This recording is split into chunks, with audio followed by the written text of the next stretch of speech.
다음 주에 고난주간 앞두고 온 교회가 함께 기도하는 이제 기도의 시즌이 되었습니다. 1년에 2차례, 원래는 3차례 고난주간 혹은 가을 새생명 축제를 앞두고 또 신년에 이렇게 특별 새벽 기도를 했는데 이번에는 특별히 성도님들에게 기도 제목을 나누어 드렸습니다. 나누어 드렸고 지금 거의 다 이제 정리가 다 됐는데 다음 주가 되면 전도회별로 또 우리 주일학교 아이들은 선생님별로 해서 다 나누어 드릴 거예요. 나누어 드려가지고 이 한 주간 동안 이 기도 제목 보고 우리 각 전도회별 함께 기도하시고 또 개인적으로 집에서도 기도하시고 또 이 올 한 해 이 기도 제목들을 쭉 보면서 가지고 있으면서 연말쯤에는 이 기도가 우리 가운데 어떻게 응답되었는지를 함께 보는 놀라운 은혜를 누리시기를 바랍니다. 그래서 이제 기도 제목 적어서 제출하신 분들 다음 주에 받게 되실 텐데 전도예배를 받게 되실 텐데 그 기도 가운데에 하나님께서 역사하시는 그런 내용을 경험하기를 바랍니다. 사실 오늘 느헤미야 1장은 제가 저희 교회 강단에서 설교를 했는 설교입니다.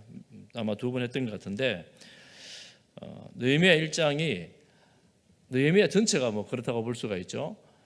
하나님의 사역에 동참하는 한 사람, 한 사람을 통하여 하나님의 역사 가운데 어떻게 일을 이루시는지를 보여주는 그런 내용이 느헤미야서라고 할 수 있습니다. 1장은 그 시작을 알려주는 그런 말씀입니다. 그래서 우리가 하나님 우리 가운데 역사하시고 도우시는데 이 느헤미야를 보면서 우리가 지금 현재 필요한 것이 무엇인지 또 어떤 마음으로 또 이 시간을 지나야 될지를 한번 살펴보려고 합니다. 느헤미야는 페르시아 왕의 술관원이었다 이렇게 말합니다. 페르시아 왕 누구냐 하면 아닥사스다 왕의 술관원이었습니다. 그때 어디 있었느냐면 수산궁에 있었다. 페르시아에 수산궁이 있는데 겨울에 사용하는 궁입니다. 그러니 겨울에 따뜻한 지역에 왕궁을 두고 거기에 왕의 술관원으로 있을 때에 일어난 그 일들을 지금 1장에 적고 있습니다. 이스라엘 백성들은 바벨론으로 포로를 끌려갑니다. 포로로 끌려갔다가 70년의 포로 생활을 마치고 세 차례에 걸쳐 귀환합니다. 예루살렘으로 다시 돌아와요. 첫 번째 귀환이 스룹바벨 총독을 통하여서 주전 538년에 돌아옵니다. 첫 번째 귀환하면서 이 이스라엘 백성들이 성전을 건축하기 위해서 기초를 놓습니다. 그렇지만 너무 열악한 환경 때문에 반대 때문에 성전을 완성하지를 못합니다. 2차 귀환이 에스라서 있지 않습니까? 에스라를 통하여 함께 주전 458년경에 귀환을 합니다. 그리고 에스라와 그리고 우리 학개 스가랴 이런 선지자들과 함께 성전을 완성합니다. 성전을 완성하고 난 다음에 느헤미야가 3차 귀환을 합니다. 그래서 느헤미야가 3차 귀환을 해서 하는 일들을 느헤미야서에 적고 있는데 주전 445년경입니다. 그러니까 오늘 느헤미야서 1장은 주전 445년 직전에 기록된 사건이다 이렇게 볼 수가 있습니다. 그러니까 우리가 지금 주전 400년, 뭐 주전 500년 뭐 이런 얘기가 오늘 우리에게 무슨 의미가 있는가 이런 생각이 들 수 있는데 그 시대에 하나님께서 준비하셨고 계획하셨던 일들을 하나님의 사람을 통하여 이루시는데 하나님의 손에 쓰임받는 사람은 어떤 마음으로 이 시대를 보는가 하는 것들을 오늘 통해서 볼 수가 있습니다. 1차 귀환 때 시작했던 성전 건축 그리고 2차 귀환 때 완공된 성전 건축 그리고 지금 1차 귀환 성전이 건축되고 한 70여 년 지났다고 볼 수 있는 이때에 이 느헤미야가 페르시아 왕의 술관원이 되어 있었던 겁니다. 그러니까 귀환했던 백성들도 많이 있지만 페르시아 땅에 남아있는 유대인들도 많이 있었다고 볼 수가 있는 거예요. 겨울궁 수산궁이라고 하니까 거의 수산궁은 페르시아 왕의 수도와 같은 겨울에는 수도와 같은 그런 영향력이 있는 곳에서 높은 관직을 가졌던 느헤미야는 예루살렘에 관심이 많았습니다. 유대인 형제가 예루살렘에 누가 갔다 왔다는 소식을 들었어요. 그 소식을 듣고 묻습니다. 예루살렘의 형편이 어떻습니까? 물었더니만 뭐라고 말하느냐 하면 이렇게 말합니다. 3절에 보니까 사로잡힘을 면하고 남아있는 자들이 그 지방 거기에서 큰 환난을 당하고 능력을 받으며 예루살렘 성은 허물어지고 성문들은 불탔다고 전해주는 거예요. 지금 이미 귀환한 백성들이 성전도 짓고 제사도 드리고 있었고 신앙생활을 하고 있었는데 그렇게 70여 년이 지나가고 있는데 여전히 예루살렘 성에 있는 유대인들은 환난 가운데에 능력 가운데에 지나고 있고 성벽은 여전히 무너져 있고 성문이 재건되지를 못했던 겁니다. 시간이 수십 년이 지났는데 100년 가까이 되어가는데도 불구하고 자기 조국 예루살렘은 이렇게 황폐한 중에 머물러 있었습니다. 포로로 잡혀갔을 때 교환하기 전에 이 유대 사람들은 꿈을 꿨습니다. 어떤 꿈을 꾸느냐면 우리가 예루살렘으로 돌아가리라. 노역을 하면서 바벨론 강가에서 예루살렘에 돌아가리라.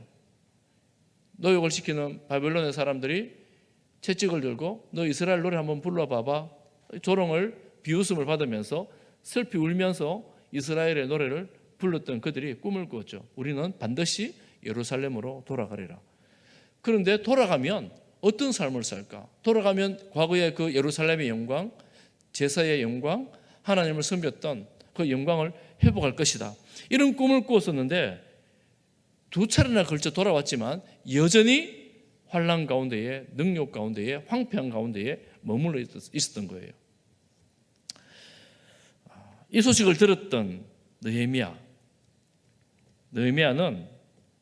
4절 한번 볼까요? 4절을 같이 한번 보겠습니다. 4절 같이 보겠습니다. 시작. 내가 이 말을 듣고 앉아서 울고 수일 동안 슬퍼하며 하늘의 하나님 앞에 금식하며 기도하여. 전에도 들었을 것 아니에요. 지금만 들었겠습니까? 전에도 예루살렘 형편을 들었는데 이번에는 느헤미야에게 너무나 특별한 사건이 일어납니다. 앉아서 울고 슬퍼하고 금식하며 기도하는 거예요. 예루살렘이 온전하지 못하다는 소식을 들으면서 그는 육신적으로는 고관으로 있으면서 너무나 편했던 그 수상궁에서 마음이 무너지고 있었던 겁니다. 그리고 마음이 무너지면서 이 느헤미야가 새로운 꿈을 꾸게 됩니다. 새로운 꿈을 꾸고 비전을 가지게 됩니다. 여러분, 하나님의 사람들, 성도들이 꿈을 꾸고 비전을 가지게 되는 장소가 어디일까요? 그렇지, 수상궁, 안락하고 좋은 왕궁에 있으니까, 왕과 함께 있으니까 그곳에서 꿈을 꾸는 거지. 혹은 예루살렘의 비참한 모습을 보면서 꿈을 꾸는 거지. 명성과 권력을 가지고 힘 있는 자리에 있으면서 하나님 나라를 향한 꿈을 꾸는 거지. 오늘 느헤미야를 보면서는 느헤미야의 꿈은 어디서 시작되는가? 예루살렘을 향한 사랑에서 시작이 됩니다.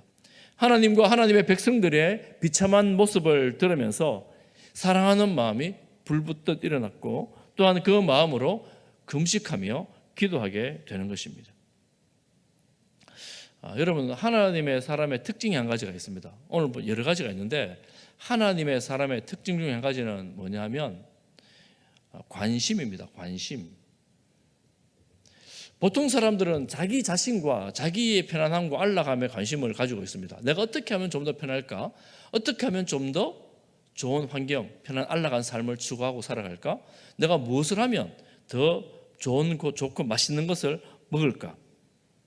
그런데 하나님의 사람은 편안한 자리에 있을 때에도 하나님의 백성들과 하나님의 나라의 비전과 꿈을 가집니다. 하나님 나라의 꿈과 비전을 가지게 되면 우리의 관심이 하나님에 대해서, 하나님 나라에 대해서 가지게 될 때 궁금하지요. 궁금하며 묻습니다. 자, 여러분에게 한번 적용해 보십시오. 여러분 정말 궁금한 게 무엇입니까? 최근에 정말 궁금하다. 여러분 지금 정말 관심을 갖고 있는 것이 무엇입니까? 내가 관심이 있고 궁금한 것에 대해서 알 수 있는 것은 내가 지금 어디에 재정을 많이, 돈을 제일 많이 쓰고 있는가, 시간을 많이 보내고 있는가, 그걸 보면 내 관심이 어디 있는지를 알 수가 있어요.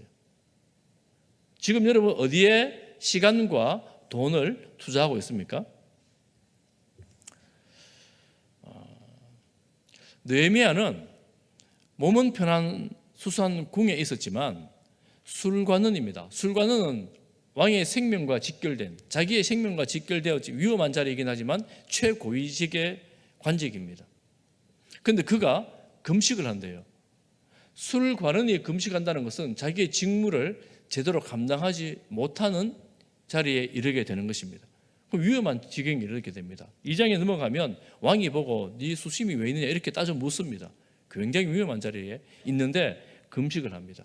왜냐? 그에게는 나의 지금 이 편안한 자리보다 더 깊은 관심이 예루살렘에 있다는 것을 보여주고 있는 거예요. 여러분, 금식하려면 밥맛이 좋을 때 어떻게 금식할 수 있겠습니까? 밥이 안 들어가고 더 이상 목에 밥이 넘어가지 않을 때, 그럴 때가 있지 않습니까? 언제 그렇게 됩니까? 마음이 무너질 때, 내 마음이 무너질 때, 그때는 밥을 먹어도 안 먹은 것 같고 먹을 수도 없고 먹지도 못합니다. 금식 아닌 금식이 되죠. 너무 고통스럽고 힘든 시간이 되는 거죠. 느헤미야는 지금 이 상황에서 금식하면서 하나님께 나아갑니다. 백성들, 예루살렘에 있는 백성들의 그 상황이 자기의 상황처럼 고통스러운 상황이 된 것입니다. 그런데 이렇게 금식할 때 이 느헤미야는 놀랍게도 왕의 총애를 입습니다.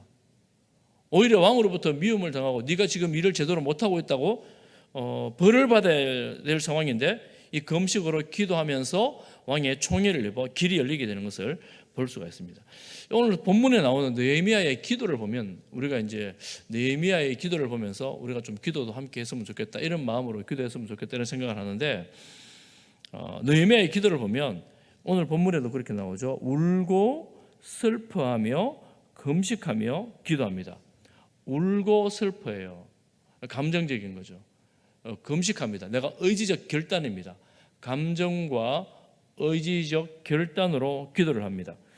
그런데 5절 이하의 기도의 내용이 쭉 길게 나옵니다. 기도의 내용을 쭉 보면 그는 이방 땅에 오랫동안 머물렀지만 하나님이 어떤 분인가에 대해서 너무나 잘 알고 있었습니다. 하나님이 어떤 분이신가. 우리의 기도에 정말 중요한 한 부분이 있다면 때로는 우리가 기도할 때 눈물도 나요. 슬픔도 있어요. 저런 상황들을 보면 너무 안 돼서 공감이 되기도 하고 함께 마음이 아프기도 해요. 그런데 우리가 기도할 때 사실은 그런 우리의 반응도 중요하지만 좀 더 중요한 것은 하나님이 어떤 분이신가 하는 하나님에 관한 지식입니다. 하나님을 아는 지식입니다. 지금 이 느헤미야의 기도를 쭉 보면 하늘의 하나님 여호와 크고 두려우신 하나님이요. 하나님이 이 세상의 주권자이시고 주관자시라는 사실을 믿음으로 고백하며 선포하며 하는 기도입니다. 감정과 내 의지를 넘는 지성을 가지고 하나님을 찾는 것입니다. 하나님은 그런 하나님이시라는 거예요. 그런 하나님 앞에 금식하고 기도하는 것입니다. 인간과 비교할 수 없는 크고 놀라우신 하나님, 천지의 창조주 하나님, 그 하나님을 향하여 경외심을 가지고 기도합니다. 그 하나님이 어떤 하나님이냐면 또 이렇게 말하죠. 주를 사랑하고 주의 계명을 지키는 자에게 언약을 지키시며 긍휼을 베푸시는 주여 간구합니다. 이 말이 굉장히 의미가 있습니다. 주님 사랑하고 말씀을 지키는 자들에게는 하나님의 언약을 지키시고 긍휼을 베푸시는 하나님. 하나님은 공의의 하나님이시죠. 하나님 말씀하신 것을 반드시 지키시는 하나님이죠. 언약, 약속하신 것을 반드시 지키시는 하나님이십니다. 그 하나님의 이름을 가지고 기도하는 거예요. 그러면 언약이라는 것은 상방의 계약이 되는 건데 하나님은 언약을 지키시는 하나님이십니다. 그런데 뒤에 보면 6절 하반절에 보면 우리는 언약을 지키지 않은 거예요. 나와 내 아버지 집이 범죄했습니다. 이렇게 말하잖아요. 언약을 지키지를 못했어요. 그런데 하나님은 언약을 지키지 못한 그들을 향하여도 여전히 신실하시고 여전히 하나님의 약속을 지키시는 하나님. 그러니 범죄하는 우리는 하나님 앞에 할 수 있는 것이 뭐냐? 회개하는 것입니다. 자복하며 범죄했다고 고백하며 회개하는 것입니다. 7절에도 계명과 율례와 규례를 지키지 않았습니다. 느헤미야의 기도의 특징 중에 한 가지가 그것입니다. 우리가 지금 실패하고 있잖아요. 예루살렘이 저렇게 성전이 다시 지어졌지만 잘 안 되고 있잖아요. 이걸 가지고 남 탓을 하지 않아요. 스룹바벨 총독이 가가지고 제대로 해가지고 성전을 빨리 지어야지. 에스라가 갔으면 성전을 건축하고 예배를 드리고 예루살렘의 성벽을 재건하고 제대로 해야지. 남 탓을 하지 않습니다. 그런데 뭐라고 말하냐면 우리 조상과 자신의 죄를, 나와 내 아버지의 집이 범죄했습니다. 느헤미야가 무슨 그렇게 큰 죄를 지었겠어요? 지금. 그런데 나와 내 아버지 집이 범죄를 했습니다. 이걸 하나님께 그대로 올려드리는 것입니다. 이 회개는 공동체적인 회개입니다. 하나님을 바라보지요. 그리고 8, 9절 말씀에 보면 다시 약속하신 하나님을 찾습니다. 하나님, 돌아올 때 죄를 지으면 흩으시지만 돌아오면 받아주시는 하나님 아니십니까? 돌아오게 하시리라고 하지 않았습니까? 하나님의 말씀, 약속을 기억하면서 사랑의 하나님을 찾습니다. 이렇게 기도합니다. 그리고 10절에는 우리는 주님의 백성입니다. 우리가 누구입니까? 여러분 누구십니까? 우리는 실패하고 넘어져도 하나님의 아들, 딸입니다. 할렐루야. 여러분, 탕자가 집을 나가서 허랑방탕할 때는 아버지의 아들이 아니었을까요? 부모님 입장에서, 여러분 부모님이 아들 둘이 있는데 하나는 집에 씨라고 착하고 말도 잘 들어요. 하나는 영 말도 안 듣고 늘 밖에 돌아다니고 그럽니다. 그러면 집에 있는 아들이 내 참아들이고 밖에 나가 있는 아들은 내 아들 아닙니까? 부모님들 어떠세요? 그래, 니는 막 호적 팔아. 니는 안 되겠다. 넌 내 아들 하지 말아라. 뭐 이렇게 할 수는 없잖아요. 그래도 기다리잖아요.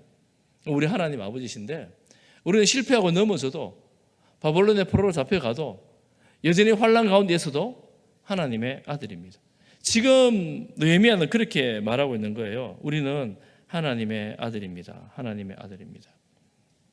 주님의 백성이고 주님의 종들입니다. 주님께서 구원하신 주님의 사람들입니다. 이렇게 고백을 합니다. 그러면서 11절에 강구가 나오는데, 여러분 11절 다시 한번 우리 읽어보겠습니다. 11절 같이 봅니다. 시작. 주여 구하오니 귀를 기울이사 종의 기도와 주의 이름을 경외하기를 기뻐하는 종들의 기도를 들으시고 오늘 종이 형통하여 이 사람 앞에서 은혜를 입게 하옵소서 하였나니 그때에 내가 왕의 술관원이 되었느니라. 지금 이 종의 기도를 들어달라는 거예요. 이렇게 사모하는 종들의 기도를 들어달라고 하죠. 그럼 특별한 기도 한 가지가 나옵니다. 오늘 종이 형통하여, 종은 느헤미야 자신을 말하죠. 느헤미야가 형통하여 이 사람 앞에서 은혜를 입게 하옵소서. 이 사람이 누구일까요? 이 사람이 누구일까요? 네, 빨간색 빨리빨리 나오네요. 1장 1절에 페르시아의 아닥사스당 왕입니다. 아닥사스다 왕. 이 기도가 되게 의미가 있습니다. 굉장히 구체적인 기도예요. 지금 왕의 술 맡은 관원장이기 때문에 왕의 수하에 있어서 자기가 마음대로 다닐 수가 없습니다. 나중에 저 느헤미야 중간으로 넘어가면 이 예루살렘으로 돌아오는 여정이 있는데 그 여정이 보통 복잡한 여정이 아니에요. 왕의 권한이 없이는 도저히 돌아올 수 없는 그런 여정입니다. 돌아오는 여정에 왕의 도우심이 반드시 필요한 거예요. 우리는 하나님을 섬기니까 세상에 있는 질서를 따르지 않고 하나님만 잘 섬기면 되지, 세상의 질서가 뭐가 필요하냐 이렇게 생각하는 사람들이 있습니다. 제국의 왕이잖아요. 하나님을 모르는 사람입니다. 그런데 이 지금 느헤미야는 그 왕에게 은혜를 입게 해주십시오 이렇게 기도를 하고 있는 거예요.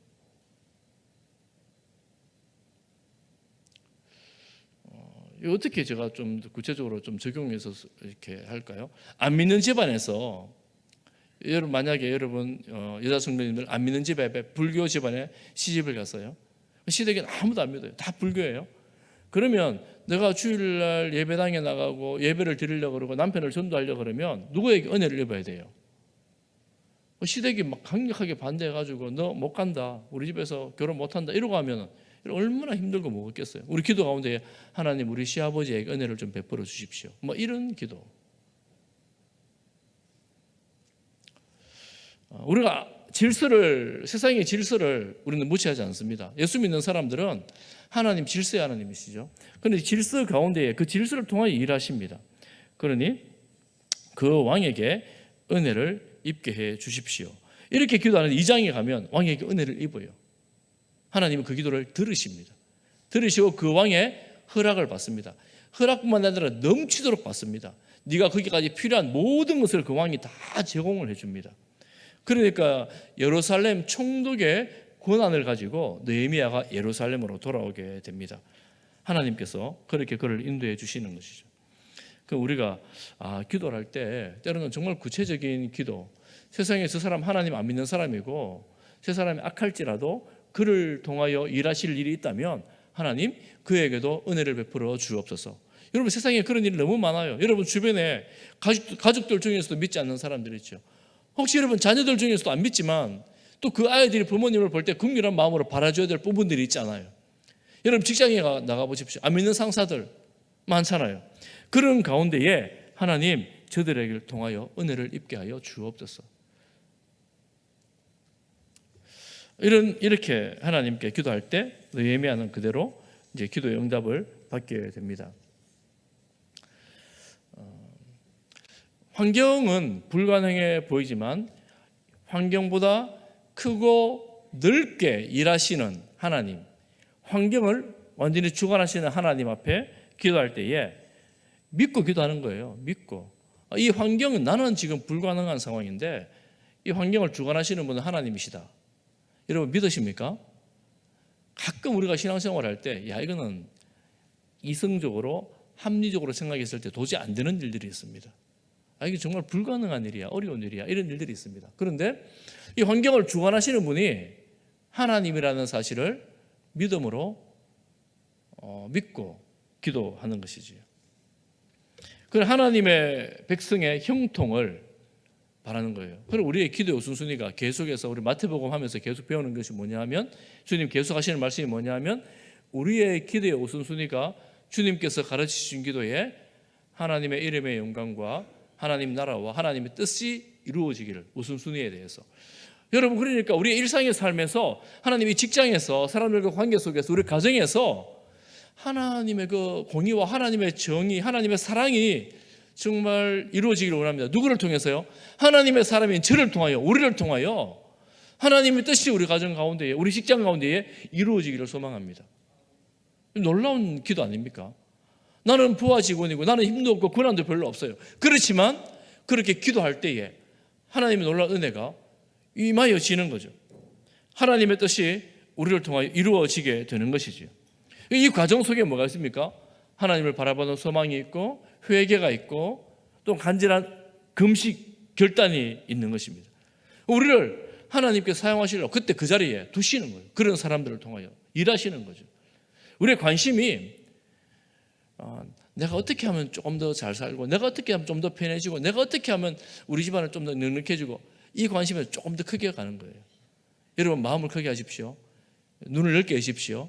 입을 크게 벌리십시오. 하나님의 뜻이 우리 가운데 이루어지고 우리 직장 가운데 이루어질 때에 하나님의 정의와 하나님의 공의와 하나님의 사랑이 이루어질 때에 여러분 꿈을 꾸십시오. 그것이 하나님의 나라가 돼요. 평화가 임하여지고 기쁨이 생겨지고 즐거움이 이루어지는 거. 여러분이 있는 삶의 터전에서 누구를 통하여요? 우리가 기도했던 직장의 상사를 통하여, 또 우리를 통하여 하나님의 뜻이 우리 공동체에 이루어지는 것을 꿈꾸면서 기도하는 것입니다. 그래서 우리는 마지막 절, 오늘 11절 마지막에 그때에 내가 왕의 술관원이 되었느니라. 이 술관원이라는 거 말씀드렸지만 특별한 자리거든요. 이 술관원이라는 자리를 통하여 하나님께서 뭔가 일하시는구나 하는 걸 알 수가 있죠. 이 장에 보면 그런 내용들이 나오게 되죠.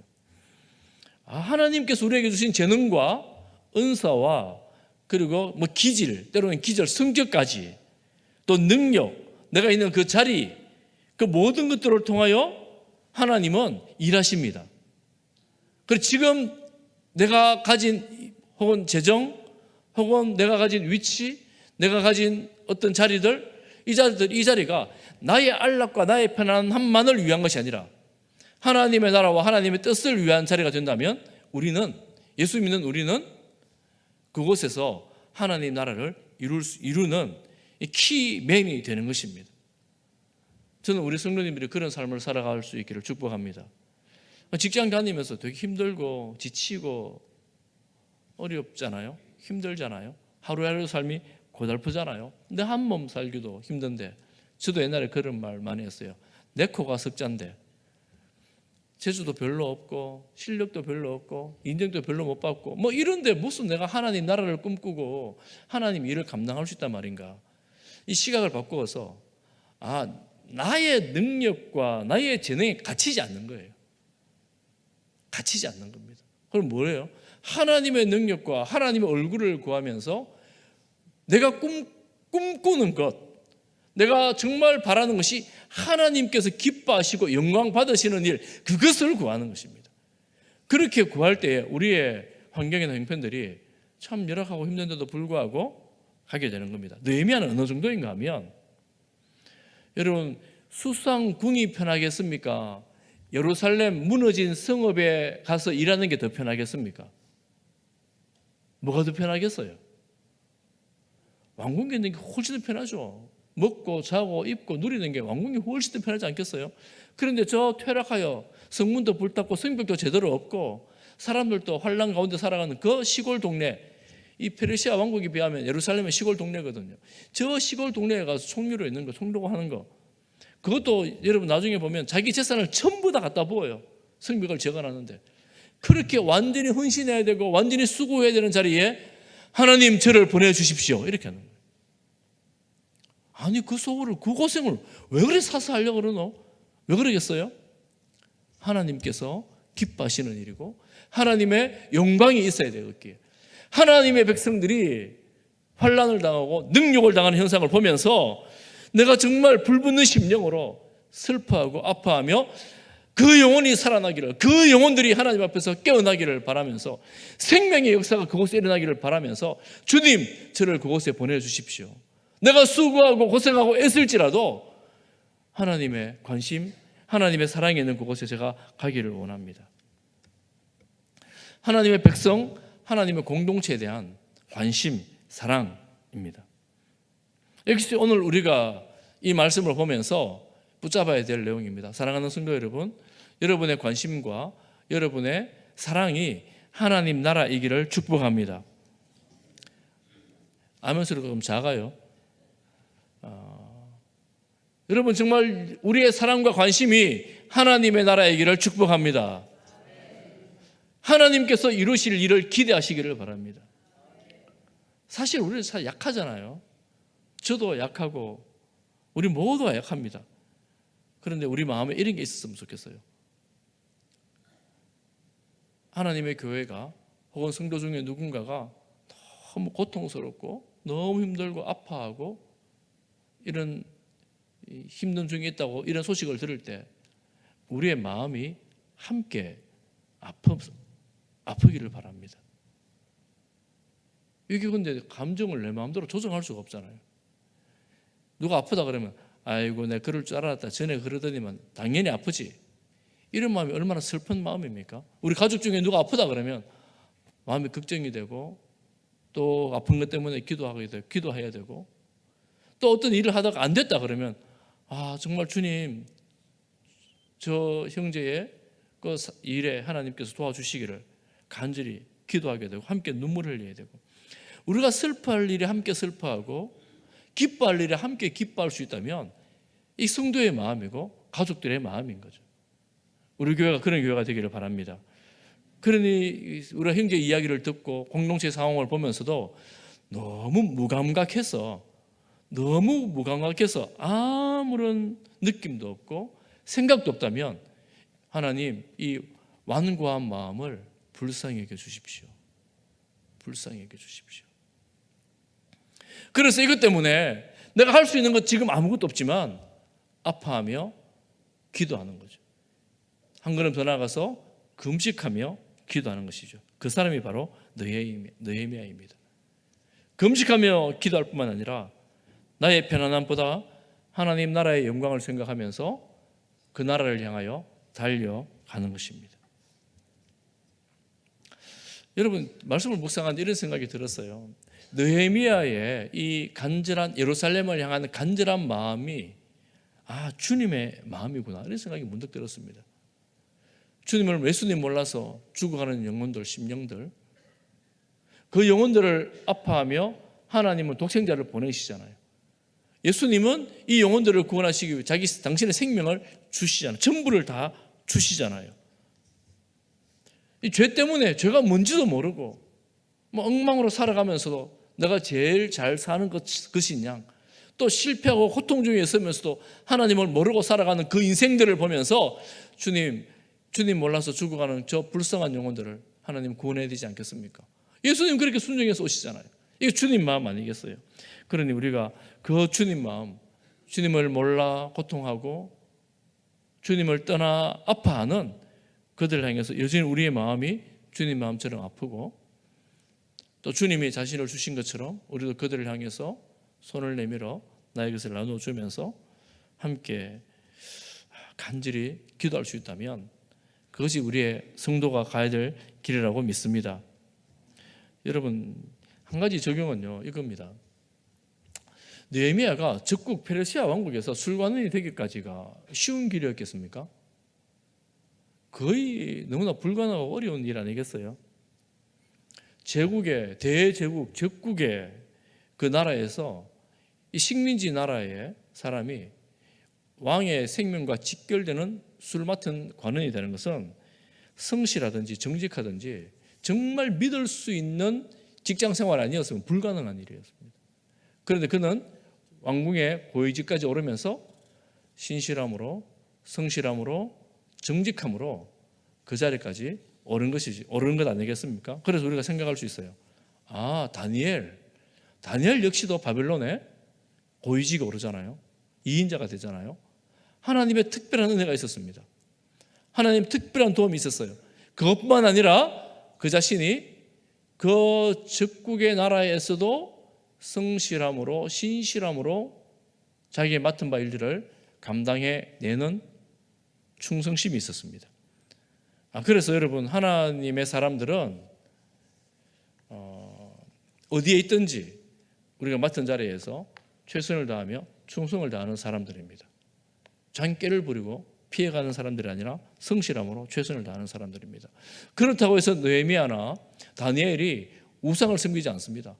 우상을 섬기지 않는 것 때문에 고된 삶을 살고 죽을 뻔하지만 믿고 하는 것이 있습니다. 기도입니다. 기도입니다. 다니엘은 사자굴에 던진다 그래도 기도하잖아요. 느헤미야는 울면서 금식하며 기도하잖아요. 성도들이 이 험한 세상에서 우리의 정체성을 지키면서 살아갈 수 있는 방법이 있다면 기도입니다. 어떤 분이 그렇게 말씀하셔요. 코로나 시대에 우리 성도들이 정말 배워야 할 것이 하나 있었다. 잘 모이지 못하는 시대에 우리 성도들이 정말 배워야 할 것이 뭔가? 그것은 하나님과 개인적으로 만나는 신앙이었다. 이런 말씀을 하더라고요. 우리가 코로나 시대에 자주 만나지 못하고 함께 소리내서 기도하지 못하고 찬양하지 못했는데, 그때 여러분 골방에서 하나님을 깊이 만나신 경험이 있으십니까? 그거라는 거예요. 몇 년의 시간을 지나면서 사모하면서 누군가를 비난하고 정죄하기 전에 내가 하나님께 간절히 나가면서 주님의 마음을 가지고 기도하는 것이죠. 우리가 오늘 이 말씀을 마무리하면서 다음 주가 우리 특별 새벽 기도의 주간이잖아요.